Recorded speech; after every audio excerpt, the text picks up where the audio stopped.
Hello friends, it's Mayank here.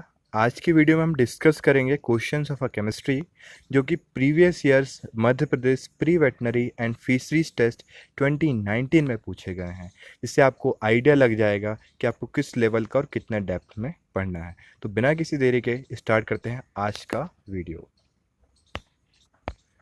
तो friend, जो हमारे पास फर्स्ट क्वेश्चन है, which among the following statement does not show the anomalies of the Dobereiner classification.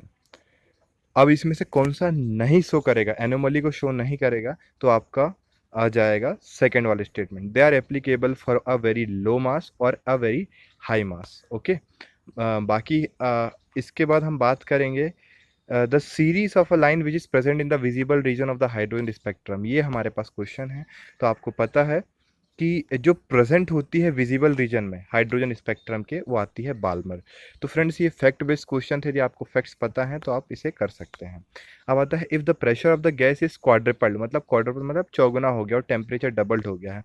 तो friends, आपको यहाँ पे सिंपल सा मैथमेटिकल कैलकुलेशन लगाना है और आप इसे डेंसिटी से बता सकते हैं। आपको डेंसिटी, प्रेशर और टेम्परेचर के बीच में यदि आपको रिलेशन पता है तो आप इस क्वेश्चन को कर पाएंगे। ओके, अब इसमें लिखा है कि how many covalent bond are present in the ethane. Ethane में कितने कोवेलेंट बॉन्ड प्रेजेंट है। यदि आपको का स्ट्रक्चर बना देते हैं, ईथेन का स्ट्रक्चर इस तरह से होगा। तो आप ये देख रहे हैं, ये हमारे पास है। तो आप देख रहे हैं, तीन ये बॉन्ड हो गए, तीन बॉन्ड ये हो गए, तो टोटल हमारे पास सात सात कोवेलेंट बॉन्ड होंगे। अब हम आगे मूव करें, the element which can easily form the hydrides. ऐसे कौन से मेटल है जो ईजिली हाइड्राइड्स बना देते हैं। तो आपको पता है, ये सीरीज पता होगी, जैसे NaH बन जाता है, KH बन जाता है। तो ये जो होता है आसानी से हाइड्राइड्स बना देते हैं। लेकिन आपने कभी नियॉन को कभी हाइड्राइड बनाते नहीं सुना होगा, ना रेडियो एक्टिव एलिमेंट को कभी हाइड्राइड बनाते नहीं सुना होगा। तो बहुत बेसिक लेवल का क्वेश्चन है। तो पांच क्वेश्चनों को देखें तो पांचवा क्वेश्चन बहुत लॉजिकल है, आपको ज़्यादा दिमाग नहीं लगाना। फोर्थ क्वेश्चन में बस आपको स्ट्रक्चर का बेसिक पता होना चाहिए। थर्ड क्वेश्चन भी आपको रिलेशन पता होना चाहिए डेंसिटी और गैसेस के बीच में। And second question fact based question है। फर्स्ट क्वेश्चन आप देख रहे हैं, तो फर्स्ट क्वेश्चन में आपको थोड़ा सा ध्यान से भी क्वेश्चन पढ़े तो आपको बन जाएंगे। तो मतलब ओवरऑल लेवल केमिस्ट्री का अभी तक हमें आसान ही दिखा। अब सिक्स क्वेश्चन के टुवर्ड मूव करते हैं। तो identify the correct statement about the cathode ray. Cathode ray के बारे में कौन सा कथन सत्य है। आपको पता है, कैथोड रे जो होती हैं वो कैसी होती हैं, उनका ये जो पार्टिकल्स होते हैं कैथोड रे के, इनके पास चार्ज भी होता है और मास भी होता है, ये आपको पता। अब विच among the following has the same number of electron, इसमें से किन में सेम नंबर ऑफ इलेक्ट्रॉन होंगे। तो सेम नंबर ऑफ इलेक्ट्रॉन इसमें से किस में होंगे। तो यदि आपको आइसोटोप और ये आइसोबार्स का कंसेप्ट पता है तो आप आसानी से बता पाएंगे। तो जैसे इसको सॉल्व करें, तो जैसे हम देख रहा है ये क्लोरीन दिख रहा है। तो हमें जो दो एलिमेंट हैं, जो कोई भी दो एलिमेंट होंगे उसमें हमेशा सेम नंबर ऑफ इलेक्ट्रॉन होंगे। ठीक है, तो आपको ये क्वेश्चन था तो आपके पास ये आंसर, इसमें तो आपके same number of electron electron आसानी से रिमूव कर दिए जाते हैं। तो आपको यहाँ पे याद रखना है, यहाँ पे कितने होंगे। देखिए, यहाँ पे एक एक्स्ट्रा नेगेटिव चार्ज है, इसका मतलब ये है कि इसने एक्स्ट्रा एक्स्ट्रा इसके पास एक एक्स्ट्रा इलेक्ट्रॉन होगा। तो हमारे पास आंसर ये नहीं होगा, हमारे पास बिना किसी चार्ज का ये वाला जो केस है, ये हमारे पास सही आंसर है। अब आता है, which one of the following is an example of a geminal bromide. Geminal bromide का एग्जाम्पल क्या है, तो इसको बोलेंगे इथाइलिडिन ब्रोमाइड। आपको पता होना चाहिए जेमाइंस क्या होते हैं, ये आपको पता होना चाहिए। फिर आता है, which one of the following denotes the respiratory reaction. Respiratory reaction आपको पता है, ग्लूकोज जब ऑक्सीजन के साथ मिलता है तो रेस्पिरेटरी रिएक्शन है। और which one of the following compound is added to the soap to give it antiseptic property. तो बिथिनॉल जो है, जब हम ऐड करेंगे तो उसके कारण इसमें एंटीसेप्टिक प्रॉपर्टी आएगी। तो देखिए, अब क्वेश्चन का लेवल देखते हैं। 10वां क्वेश्चन फैक्ट बेस्ड है, फैक्ट तथ्य के ऊपर आधारित है।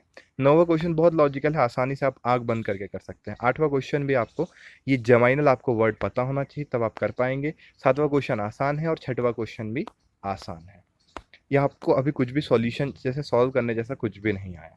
अब 11वां क्वेश्चन देखते हैं। An solution turn the red litmus to the blue. तो यदि आपको यहाँ पे देखना है कि किस चीज़ को ऐड करेंगे तो वापस रिवर्स हो जाएगा, तो हमें यहाँ पे आपको समझ में आएगा, यहाँ पे जितनी भी चीज़ है फर्स्ट, सेकंड और फोर्थ, यहाँ पे ये क्या है, ये अल्कली नेचर की हैं। क्षारी नेचर की है, और यहाँ पे जो अम्लीय नेचर का सिर्फ और सिर्फ हाइड्रोक्लोराइड है, तो आपका आंसर ये आ जाएगा। फिर आता है a non metal similar to the carbon. ऐसा कौन सा नॉन मेटल है जो कार्बन के सिमिलर है? वो आ जाएगा सिलिकॉन, क्योंकि हम सीरीज देखेंगे। अब यहाँ पे आपको ध्यान से पढ़िए, student prepare a aqua solution of the following salt bye dissolving 1 gram of the in, इसको पाँचों में डालेंगे। तो इसमें से कौन सी चीज़ एक्वा सॉल्यूशन जो है वो टर्न द रेड लिटमस को ब्लू में कन्वर्ट कर देगा? तो रेड लिटमस को ब्लू में कन्वर्ट करने वाला Na2SCO3 होगा। कारण पूछिए क्यों? क्योंकि यहाँ पे जो H2CO3 था वो होता है उसका एसिडिक नेचर होता है, ये एक तरह का वीक एसिड है। फिर the most effective condition for the liquefying the gas. सबसे इफेक्टिव कंडीशन क्या होगी? देखो, आपको गैस को पानी में तब्दील करना है, तो आपको टेम्परेचर कम कर दो और प्रेशर बढ़ा दो, तो ये आपसे लिक्विड में हो जाएगी। ये बहुत आसान क्वेश्चन है। फिर आता है in which one of the following reaction will a precipitate not form. इसमें से किस रिएक्शन में प्रेसिपिटेट नहीं बनेगा? अब देखो, प्रेसिपिटेट का मतलब क्या होता है? आपके पास कुछ पॉइंट रिमेन हो जाएगा। तो जैसे जब NaOH और HCl मिलेंगे तो हमारे पास क्या बनेगा? नमक बनेगा, NaCl। NaCl का कभी प्रेसिपिटेट नहीं बनता, NaCl और पानी। तो ये तो बड़ा आसान सा क्वेश्चन है। यदि आपको लॉजिकल यदि पता है, आपको एक रिएक्शन भी पता, तो आप उसका आंसर दे सकते हैं। अब इसमें लिखा है what is the type of a intermolecular force of attraction existing between the nylon 66 के बीच में कौन सा? हाँ, तो जो नायलॉन 66 होता है, ये जो जैसे नायलॉन के हमारे पास जो थ्रेड मिलते हैं, इनके बीच में हाइड्रोजन बॉन्डिंग होती है, जिसके कारण ये बहुत ज़्यादा स्ट्रॉन्ग होता है। अब इसमें लिखा है what are the product formed when the methoxybenzene is react with the concentrated HI at the 373 kelvin पे क्या प्रोडक्ट बनेगा? देखो, मिथऑक्सीबेंजीन क्या है? देखो, मिथऑक्सीबेंजीन हमारे पास ये कंपाउंड हो जाएगा मिथऑक्सीबेंजीन, और उसको यदि हमने HI के साथ ट्रीट कर दिए, तो HI के साथ ट्रीट कर देंगे तो हमारे पास आ जाएगा, यहाँ पे I जो है इसके साथ लग जाएगा, तो हमारे पास बनेगा CH3OI। तो इसको बोलेंगे आइडोमिथेन, और यहाँ पे जो कंपाउंड बन जाएगा, यहाँ से जो H है यहाँ पे चल जाएगा, तो ये बन जाएगा फिनॉल। ठीक है, अब आगे हम मूव करेंगे 18वें क्वेश्चन पे। तो इसमें लिखा है gaseous chlorine and the hydrogen when kept do not combine but they combine when expose to the sunlight. अब यहाँ पे लिखा है कि आपका जो गैसियस क्लोरीन है, गैसियस क्लोरीन क्या है? Cl2, और जो हाइड्रोजन क्या है? H2। तो ये कभी कंबाइन नहीं करेंगे, लेकिन जब आप इनको सनलाइट में रखेंगे तो ये यूवी रेडिएशन के कारण कौन सा होता है?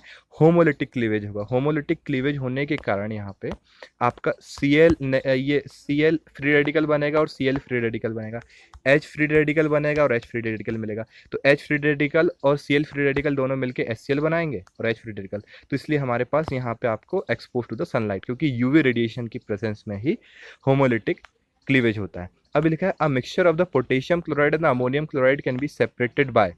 अब हमारे पास क्या है? पोटेशियम क्लोराइड है और अमोनियम क्लोराइड है, इन दोनों का कैसे करेंगे? आपको यहाँ पे सब्लिमेशन जो रिएक्शन है उससे ये चीज़ हो जाएगी। बस ये एक फैक्ट बेस्ड क्वेश्चन है। अब इसमें यहाँ पे लिखा है arrange the following ion compound in the decreasing order of the crystal splitting energy. तो फ्रेंड्स, ये थोड़ा सा टिपिकल क्वेश्चन है, कोऑर्डिनेशन कंपाउंड का क्वेश्चन है, तो आपको यहाँ पे ध्यान से इसे पढ़ना है। यदि आपको कोऑर्डिनेशन कंपाउंड अच्छे से है तो ये थोड़ा टफ लेवल पर। अब आता है इसमें से कौन सा जो कथन है वो सत्य है, ट्रू है, TiC और Fe3H के लिए। तो हम ये बोल सकते हैं कि ये जो कंपाउंड होते हैं, आपने पढ़ा होगा, ये दोनों कंपाउंड कैसे होते हैं? इनर्ट होते हैं, ये किसी के साथ रिएक्ट नहीं करेंगे, तो ये दे आर केमिकली इनर्ट। अब लिखा है 2% urea solution and 6% solution of the compound are isotonic. तो if the molar mass of the urea is 60 gram, what is the molar mass of the compound? तो friends, इसमें थोड़ा calculation है, आपको ये करना पड़ेगा। एंड प्लास्टर ऑफ पेरिस आपको पता है जब हाइड्रेटेड फॉर्म में होता है, तो ये एक फैक्ट बेस्ड क्वेश्चन है, आपको आसानी से बन जाएगा। अब लिखा है maximum covalency of the group 14 element except for the carbon is. कितनी होती है मैक्सिमम कोवेलेंसी? होती है आपकी 6 होती है ग्रुप 14 के लिए। ओके, और बाकी ईओ की जो कि हमें पता है कार्बन की तो 4 है, तो 4 तो कभी आंसर नहीं होगा, 4 और 2 तो आंसर होंगे ही नहीं। हमारे पास जो 6 है वो करेक्ट आंसर है। अब इसमें लिखा है what is the face length of the cubic. तो आपको इसकी फेस लेंथ दिखाने के लिए आपको फॉर्मूला पता होना चाहिए। तो फ्रेंड्स, एट द लास्ट हम यही कहेंगे कि यदि आपको कुछ बेसिक फॉर्मूले पता है, तो आप जैसे 25 नंबर का क्वेश्चन है तो आप 20 नंबर तो आसानी से ला ही सकते हैं। आपको एक्स्ट्रा 5 मार्क्स के लिए एफर्ट करना पड़ेगा। यदि आप जनरल कैटेगरी में हैं तो आपको थोड़ा सा एफर्ट डालना पड़ेगा, आप ST/SC में हैं तो यदि आप थोड़ा बहुत बेसिक नॉलेज भी रख रहे हैं तो आप आसानी से एग्ज़ाम क्लियर कर जाएंगे। तो friends, thank you for watching this video, और नेक्स्ट वीडियो मेरा होगा फिजिक्स के ऊपर। Thank you.